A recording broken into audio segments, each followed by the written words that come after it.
नमस्कार दोस्तों, स्वागत है आपका हमारे चैनल पर। आज हम बात करेंगे एक ऐसी महिला पहलवान की जिसने अपनी मेहनत और लगन से न केवल अपने देश का नाम रोशन किया बल्कि इतिहास भी रच दिया। जी हाँ, हम बात कर रहे हैं विनेश फोगाट की, जिन्होंने पेरिस ओलंपिक 2024 में फाइनल में पहुंचकर एक नया कीर्तिमान स्थापित किया। चलिए जानते हैं उनके इस अद्भुत सफर के बारे में विस्तार से। विनेश फोगाट का परिचय के बारे में चर्चा करते हैं।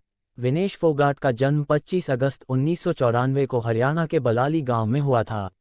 वो फोगाट परिवार की सदस्य हैं, जिसने भारतीय कुश्ती को नई ऊंचाइयों तक पहुंचाया है। उनके चाचा महावीर सिंह फोगाट ने उन्हें और उनकी बहनों को कुश्ती की ट्रेनिंग दी। विनेश ने बहुत कम उम्र से ही कुश्ती में रुचि दिखाना शुरू कर दिया था और अपने उत्कृष्ट प्रदर्शन से राष्ट्रीय और अंतर्राष्ट्रीय स्तर पर कई मेडल जीते। प्रारंभिक करियर और संघर्ष के बारे में चर्चा करते हैं। विनेश फोगाट ने अपने करियर की शुरुआत में ही कई चुनौतियों का सामना किया। उन्होंने 2013 में एशियाई कुश्ती चैंपियनशिप में कांस्य पदक जीता, जो उनके करियर की पहली बड़ी उपलब्धि थी। इसके बाद उन्होंने 2014 में ग्लासगो में हुए राष्ट्रमंडल खेलों में स्वर्ण पदक जीता। लेकिन 2016 के रियो ओलंपिक में वे चोटिल हो गईं, जिससे उनका प्रदर्शन प्रभावित हुआ। इस कठिन समय के बावजूद विनेश ने हार नहीं मानी और अपनी कड़ी मेहनत से दोबारा वापसी की। पेरिस ओलंपिक 2024 में विनेश फोगाट का सफर के बारे में चर्चा करते हैं।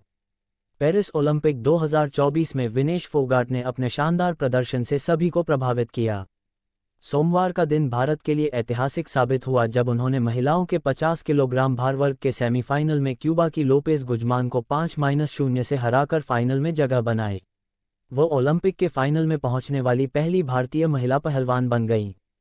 सेमीफाइनल में शानदार प्रदर्शन के बारे में चर्चा करते हैं।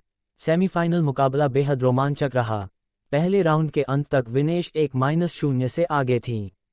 फिर आखिरी 3 मिनट में उन्होंने क्यूबा की पहलवान पर डबल लेग अटैक किया और 4 महत्वपूर्ण पॉइंट्स हासिल किए। इस बढ़त को अंत तक बनाए रखते हुए विनेश ने फाइनल में अपनी जगह सुनिश्चित की।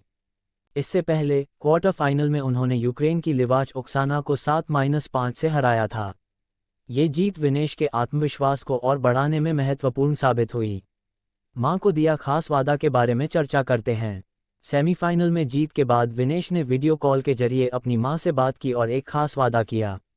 यूनाइटेड वर्ल्ड रेसलिंग (UWW) ने इस वीडियो को अपने आधिकारिक X हैंडल से साझा किया। वीडियो में देखा जा सकता है कि विनेश अपनी मां और परिवार वालों से बात कर रही हैं और कह रही हैं, गोल्ड लाना है, गोल्ड। यह वादा न केवल उनके आत्मविश्वास को दर्शाता है बल्कि उनके मजबूत संकल्प को भी दर्शाता है। फाइनल मुकाबला के बारे में चर्चा करते हैं। फाइनल में विनेश का मुकाबला अमेरिका की सारा एन हिल्डब्रांड से होगा। सारा ने टोक्यो ओलंपिक में ब्रॉन्ज मेडल जीता था और वे विश्व चैंपियनशिप में 2 रजत और 2 कांस्य मेडल भी जीत चुकी हैं। ये मुकाबला 8 अगस्त की देर रात 12:30 से खेला जाएगा। ये मुकाबला निश्चित रूप से रोमांचक और संघर्षपूर्ण होगा, क्योंकि दोनों पहलवान अपनी अपनी श्रेष्ठता साबित करने के लिए पूरी तैयारी में हैं। विनेश फोगाट का संघर्ष और सफलता के बारे में चर्चा करते हैं। विनेश फोगाट का सफर संघर्ष और मेहनत से भरा रहा है। उन्होंने कई बार चोटों और असफलताओं का सामना किया, लेकिन उन्होंने कभी हार नहीं मानी। उनकी मेहनत और समर्पण ने उन्हें इस मुकाम तक पहुंचाया है। विनेश ने न केवल अपनी प्रतिभा से बल्कि अपने दृढ़ निश्चय से भी सभी को प्रेरित किया है। विनेश फोगाट की उपलब्धियां के बारे में चर्चा करते हैं। एशियाई खेल 2014 में विनेश ने एशियाई खेल 2014 में ब्रॉन्ज मेडल जीता था। कॉमनवेल्थ गेम्स 2018 में विनेश ने गोल्ड मेडल जीतकर अपने देश का नाम रोशन किया। एशियाई चैंपियनशिप 2021 में विनेश ने गोल्ड मेडल जीतकर अपनी श्रेष्ठता साबित की। टोक्यो ओलंपिक 2021 में टोक्यो ओलंपिक में विनेश का प्रदर्शन सराहनीय रहा। विनेश फोगाट की व्यक्तिगत जीवन के बारे में चर्चा करते हैं। विनेश फोगाट का व्यक्तिगत जीवन भी प्रेरणादायक है। वे अपनी फैमिली के बहुत करीब हैं और हमेशा अपने माता पिता और परिवार से प्रेरणा लेती हैं। उनकी सफलता के पीछे उनके परिवार का भी बहुत बड़ा योगदान है। विनेश की शादी 2018 में सोमवीर राठी से हुई, जो खुद भी एक पहलवान हैं। तो दोस्तों, ये थी कहानी विनेश फोगाट की, जिन्होंने अपने संघर्ष और मेहनत से ओलंपिक में इतिहास रचा। हम सबकी शुभकामनाएं उनके साथ हैं और उम्मीद करते हैं कि वे फाइनल में गोल्ड मेडल जीतकर देश का नाम और ऊंचा करेंगी। इस वीडियो को लाइक और शेयर करना न भूलें और ऐसे ही प्रेरणादायक कहानियों के लिए हमारे चैनल को सब्सक्राइब जरूर करें। धन्यवाद।